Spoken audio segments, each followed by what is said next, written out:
Good morning. Welcome to the Primetime 585 podcast. My name is Karen Iglesia. And in studio, we have our producers. We have Sean and Julio. We also have Jake in the house. They make us look good, Gerard. They make us look good. All the time. So go ahead, Gerard. Introduce yourself, being that, you're married to the perfect woman. Go ahead. I am the unluckiest man on the face of the earth. 31 Gerard years. Iglesia. Let's start with some Lady Yeti swimming and diving, Gerard. We went and checked out Lady Yeti. So for the people that don't know, swimming and diving, the Yeti is the most competitive event in the state. And Webster Schrader facility, first of all, the facility alone is awesome. That's why they have states. Here. Yep. Yep. So let's shout that out. Our tax dollars in Webster went through some good facilities. But let's start with the diving first. It was 11 rounds of diving. Mm-hmm. We stayed for the first 6 rounds, and you recorded every single dive from every single diver, 100 and something dives. But let's talk about this diving. First of all, some talented girls from throughout the state. Mm-hmm. Coming in first was who? Was Jamie Katalik of Pittsford. She had 503.95 points. Anytime you get over 500, that's doing something, yeah. So to be state qualified, though, you need a 440, right? So she was automatically state qualified. Alexandra Campanelli from Webster Lakers. The impressive thing about her, she's only 14. Yeah. She's a youngin', right? Only 14. She had 470.20. And Olivia Kuzmanowski of Hilton finished off with a 467.30. And she's a sophomore at Hilton. Yeah, the future of Section 5 diving is in good hands with those two. Yeah. In fact, Olivia, she was leading until 2 rounds left. Yeah. Yeah, and like you said, she's only a sophomore. And then Jamie Katalik started doing Jamie Katalik things. So what Jamie Katalik did was she did her easier dives earlier. So she was actually in third for the entire time until she said, okay, let me just put it up a notch, right? So her first few dives was like a 1 point, the degree of difficulty was like a 1.6, 1.7. But then the later rounds, that's when she threw that 2.4, 2.5, that's how it goes, degree of difficulty. But she ended up pulling it out comfortably. 503.95 and the closest was 470.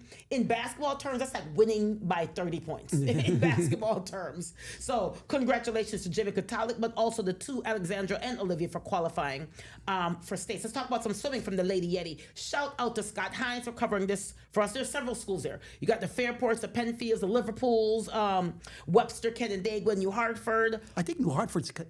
No, is that Syracuse? Right. Yeah. That's it. Yep. So they were all here. But guess what? Section 5 did the do, baby. They did the do. Let's talk about that. Well, it was a good match. Listen. Fairport wound up winning 299 points. They just edged out Webster with 292. Mercy in third with 262.50 and Penfield with 220.5. So although they were competing against people from other states, Section 5 was top 4. So let's shout that out. We have some special girls in Section 5. But real quick, Riley Hauber, she had several state cuts, right? She state cut in the 100 fly with 59.87, the 100 back with 100.13, and in the 200 free relay, 139.44. So she had 3 state cuts for that. That's impressive. That's very impressive. So they won, but Fairport won the medley relay with a state cut time of 151.82 with Hoster, Russo, Lawrence, and Laslalere. And in the 50 free, shout out Mandy Miller of Mercy and Amelia Carey of Mercy. They are also in the 50 free. Mandy swam at 25.05 and Amelia Carey 25.19. That's real close. Yeah. And they're teammates. Yeah. They're swim mates. That's like this. Oh yeah, that's the difference. That's the difference, especially in the 50, especially in the 50. So congratulations and shout out the Lady Yeti girls, man. I love to see it. Swimming is not covered a lot, so we want to make sure that we give those swimming girls some love. Let's move on to some field hockey, talking about things that are not covered as much in Section 5 as it's supposed to be, right?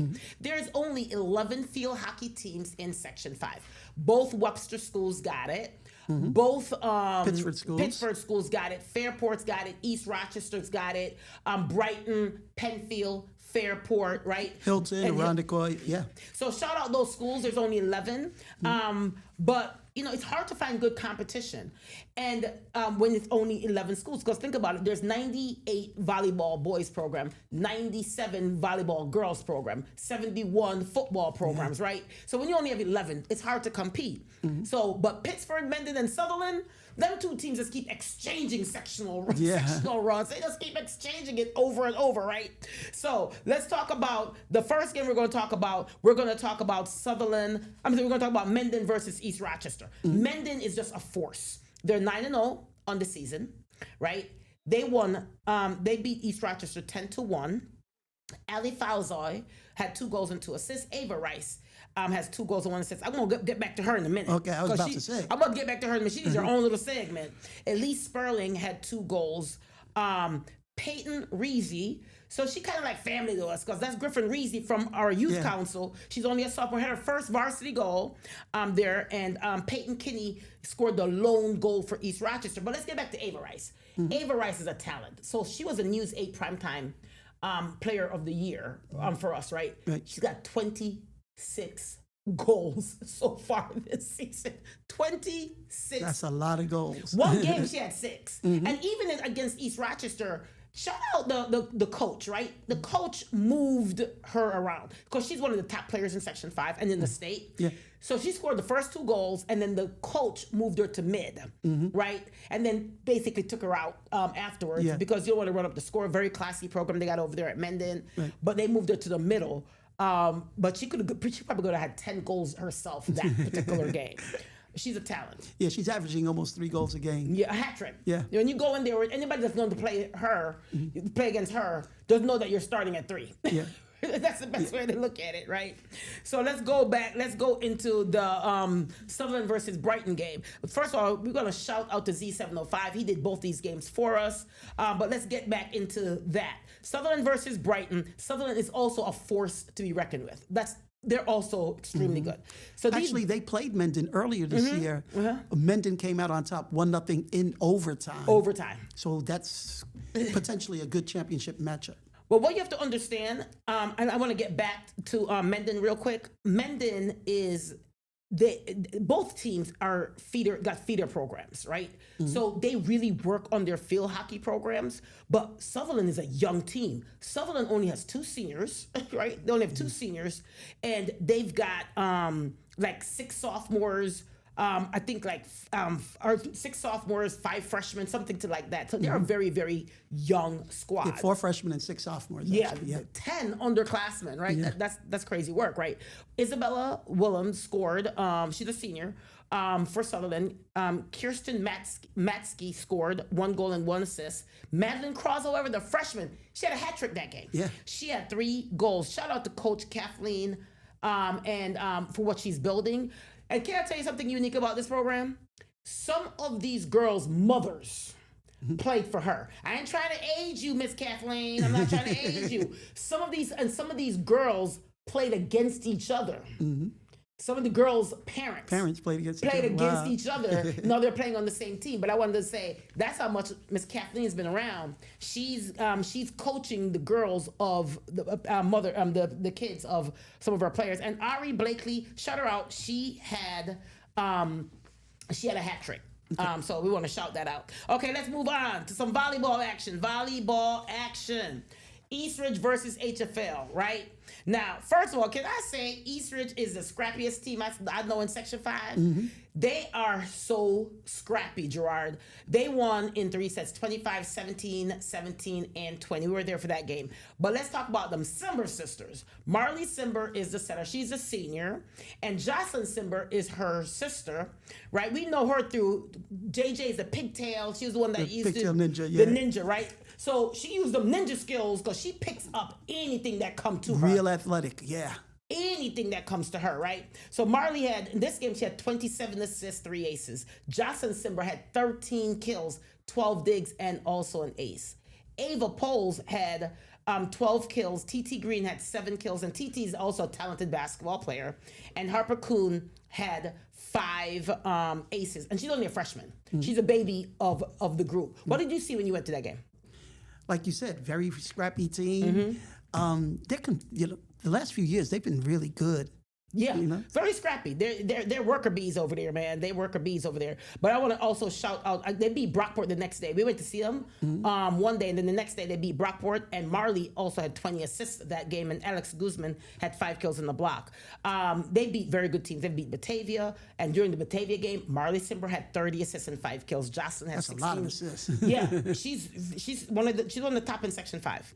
So let's go on to this Kendall versus Finney game, right? We got to talk about this Kendall versus Finney soccer game. So we went out to Finney, some small school soccer. I want to say there's some good boys and girls at small school soccer. Yeah. And one of the things that we decided this year, we're going to really, really work on doing some small school soccer, right? So Kendall versus Finney, it doesn't get any smaller than that. Yeah, Kendall came in 9-1. The only loss was to a much bigger, with AA St. Mary's of Lancaster out in Buffalo. Okay, Finney was undefeated, 6-0. Yeah. So this figured to be a good matchup. Okay, But nobody's ever scored on Finney right before this game. Yeah, before this game. That's the key statement. So talk about it. Yeah, I mean, Kendall, they're a good team. They gave Byron Burgeon their first league loss since 2023. Yeah. Yep. And, prior to that game, Finney, they shut out Sodas, Rochester City School District, North Star, Lima Christian. And like you said, they hadn't allowed a goal. That just tells you what Kendall was coming into. Kendall drove an hour, but the final was 3-1 for this particular game. Goals were by Riley Denning. I think she's only a sophomore. And Sophie Picardo also had a goal for Kendall. Very talented team. They're 9-1. When your only loss is to a school that's 3-4 classes up, that tells you all you need to know about that. But let's move on to some boys soccer. Mendon Canandaigua. Drew, I want to turn this segment over to you, bro, because while I was doing field hockey, you were at this game, and you kept texting me talking about Mendon different. Yeah. They look different. They run different. Everything looked different about this team. Yeah. So talk about this game. Yeah, you gave me a heads up. You said they're really good, but man, they exceeded my expectations. Okay. And that's why they're the #1 team in the state. Okay. They ended up with a 4-1 win. Great passing. The first goal was beautiful, You had Naveen Sidhu to Evan Zavallo to Colin Crone, who's... Colin Crone right now has 12 goals and 3 assists. He's one of the top players in the state. Yeah. Not in the section, in the state. In the state, yes. Yeah, Sidhu, he made a nice crossing pass to Ben Burrows, who buried it in the net, 2-0. But Henny Kruger, he kept Canandaigua in the game. He had some really nice saves. Right? Burrows scored his second goal on a perfectly placed blast from, must have been like 35 yards away. I mean, if you were standing 10 yards away and tried to throw it in, you couldn't make a better placement of the ball. Wow. Just a great goal, right? And when Canandaigua, they couldn't clear the ball out of a long direct kick. And Masato Wright, he was left unmarked in front of the goal, boom, 4-0, right? Canandaigua, they got on the board when Jackson Hanks made some nice moves. He drew the defense toward him, pushed it over to the right side where Lucas Volpe put it in the net, and that was the final score, 4-1. But no wonder Mendon's #1 in the state. Yes. They are elite. They're different. They're different. Yeah, the skill. IQ, right? Yeah, the skills, the passing, the IQ. They make quick but great decisions, athletic. The chemistry, they're just so good. They said soccer is called a beautiful game, and when you see Mendon play, you see why it's called the beautiful game. Yeah. They play. It's very fun to watch. Yeah. To watch them play. It's like art. Yeah. It's like art. So shout out to Mendon. They're still undefeated on the season. Congratulations. But Canandaigua, they're not a bad team. They just run into Mendon, who's such a really good team. They were beating anybody 41 that day. Yeah, it doesn't matter who was across from them. Let's go on to some East Monroe. Let's talk football, y'all. Football time. Let's talk football. East versus Monroe. The battle for the city went down. So this is bragging rights for the city, right? So when you're talking about two of the top teams in the city, that's really what they are, right? And so it's going to be a battle and a war. So let's talk about this game. Go ahead, Gerard. You could start it off. Yeah. Well, last year East got them. East got him. Yep. Yep. But this year Monroe is like, this is our turn. This is also called the Tree Bowl. CTC, Changing the Community under Greg Hopkins. A lot of kids are in both programs, are from both schools are in that program. So they started this last year. And it's also dedicated to Ricky, the young man that passed away. They had an award named after him. So we want to make sure that we acknowledge that. But Monroe is they wanted to avenge the East, but let's talk about how loaded they are, right? Jermaine Montgomery got things started. Let's talk about that. Yeah, he had a nice one-handed catch, juked the guy, got a big play, and then Terrell Cunningham, he threw a long pass, found Ray Garcia, and at the 5-yard line, 39-yard game, and that's when Jermaine Montgomery punched it in for the touchdown. 8-0. In the second quarter, it was 4th and 16 from the 40 when Cunningham, another great long pass to Oregon commit Messiah Hampton. He's going to catch it, that's for sure. Yeah. And two plays, in the next play, Messiah ran a slant, caught it, touchdown, 16-0, and that was the end of the scoring. So East defense was impressive, right? They only held Monroe to 16, right? Monroe moved the ball, but they held them to only 16. That's still very, very impressive. Yeah, because Monroe is averaging 54 points a game. Yeah. So let's not forget that. And East is a young team. And speaking of young players, legend and legacy. Let's talk about legend and legacy. Go ahead. Yeah, legend. He's a junior. Legacy, however, he had 2 interceptions in the first half. He's only a freshman. Yeah. So, like I said, they're a young, inexperienced team. They're going to get better as the year goes on, and next year they'll be even better. Now, Monroe joins Rush Henrietta, Brighton, Alexander Pembroke, York Pavilion, Batavia. Monroe will play Batavia on October 18th for the Class B bragging rights. Right? Monroe's young. They're very, They got a good mix of seniors. Yep, they're young too. They got Terrell Cunningham is still, Ray Garcia, Elijah Jones. That kid is a monster. All I'm gonna say is you don't want to get in his path at all. Yeah, he had an outstanding block.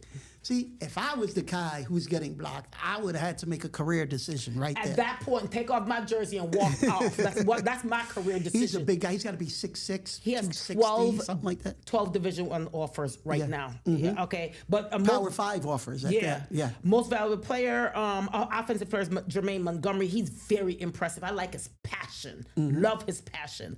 Most valuable defensive player was Legacy Taylor. Overall MVP was Messiah Hampton. Ooh, by the way, has the all-time receiving yards in Section 5 history. And counting. Over 2,300. Yep. And counting. There's a lot of games left. And I want to say something about the Monroe defense. Has not allowed a point yet this year. That's crazy. Yeah. That's nuts. Pooty Cunningham was 14 for 20 with 210 yards that game. But their defense, Jermaine Montgomery, both sides of the ball, 9 tackles also. So let's go on to Schrader versus Webster Thomas. The battle for Webster went down. When you got the battle for Webster, it doesn't matter. I told y'all, ping pong, tic-tac-toe, it don't matter. Draw 4, connect 4, whatever. It's going to go down. And it went down. Final score, we understand that Thomas got the win over Webster Schrader. Yeah, now it was a 28-7 win, but it was a lot closer than that. Okay? Talk about it. Yeah, I mean, Titans got on the board first with Michael M.J. Wells. He scored on a 5-yard run to make it 7-0. And they looked like they were going to score again. They had 1st and goal from the 1-yard line. And Thomas stopped them all 4 times. On 4th down, Liam Torpy, Nathan Vasquez, I'm sorry. Yep. He stopped MJ Wells for no gain, and they took over. But not only that, I got to say this. Schrader handed Thomas their first loss to them in over 10 years. Yeah. They have not beaten them in 10 years. So that's a big win. Congratulations on that. MJ Wells had 29 carries, 164 yards, 1 rushing touchdown, and a pick 6. And Tyler Estelle, 10 tackles, 2 for a loss.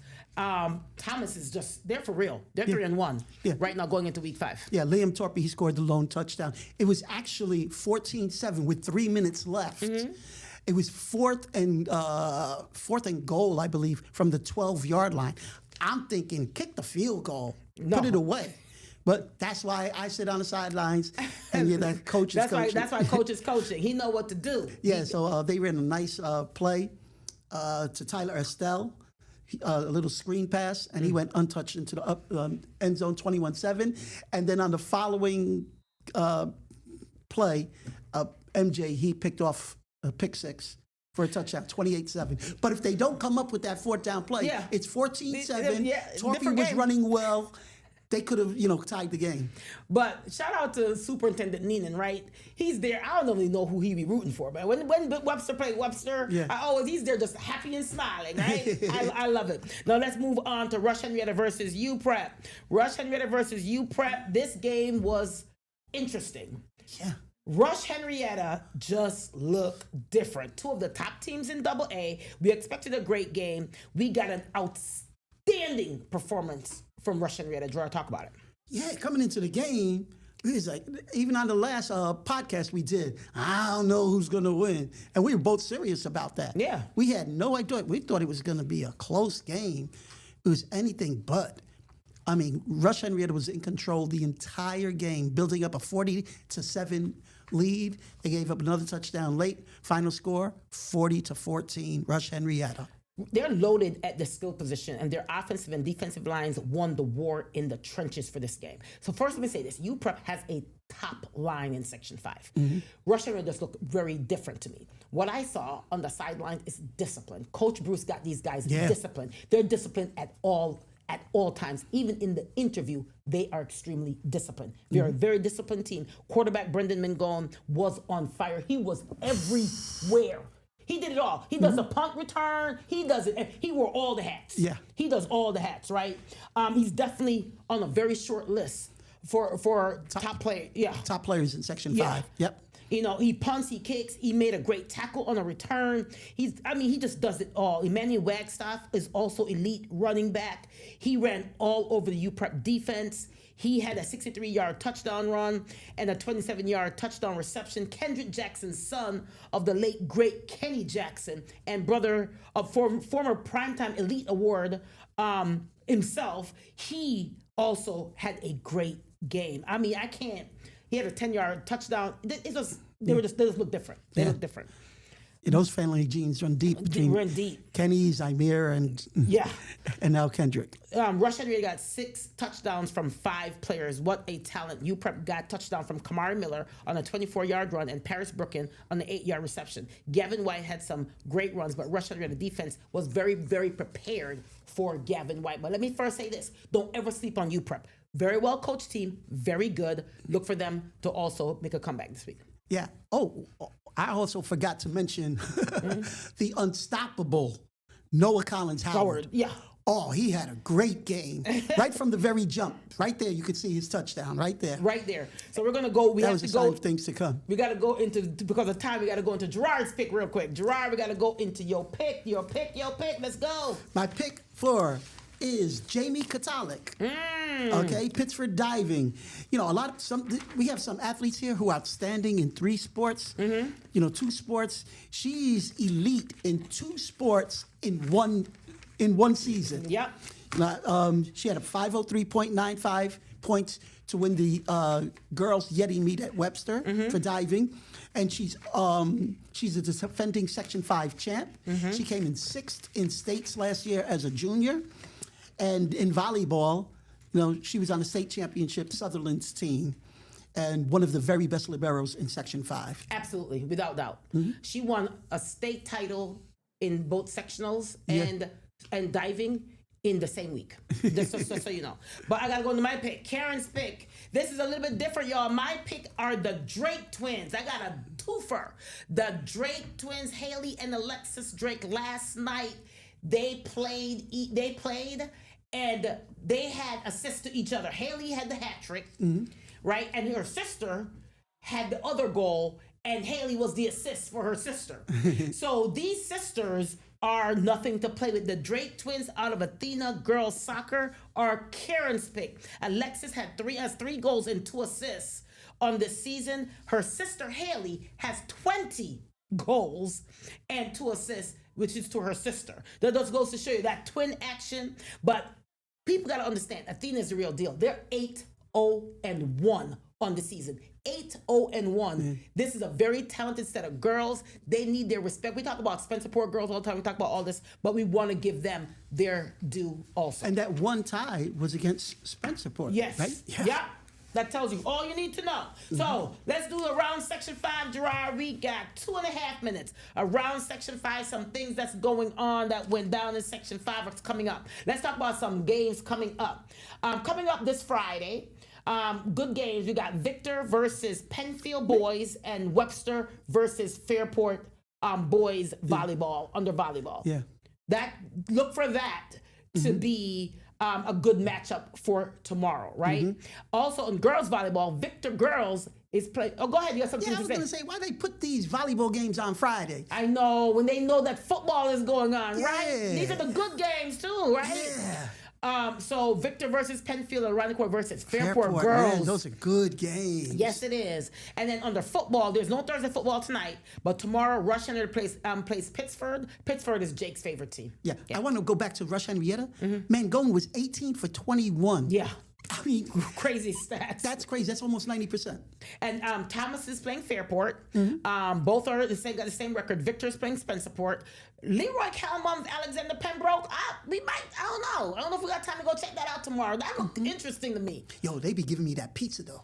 Oh, yeah. You just like to go to Leroy because the superintendent takes care of us. Have a whole wood pizza waiting for him. Brockport versus Batavia. Hilton versus Brighton. Churchville Chili. Kudos to them. We have to shout out Churchville Chili football team. They look good this season. They're playing Athena. But before we end, we got 30 seconds, Gerard. Couple shout outs. Churchville Chili boys soccer is still undefeated on the season, just as Fairport and Mendon. So those are the three powerhouses, but I want to shout out my Bloomfield girls Bloomfield girls volleyball program. They're also doing their thing. 11-0, I believe, yeah. They are doing their thing. I think it's 11-1, but they are doing their thing. But thank you guys to our producers, Julio and Sean, and we got Jake in the house. This is the Primetime 585 podcast. We will see you guys next week.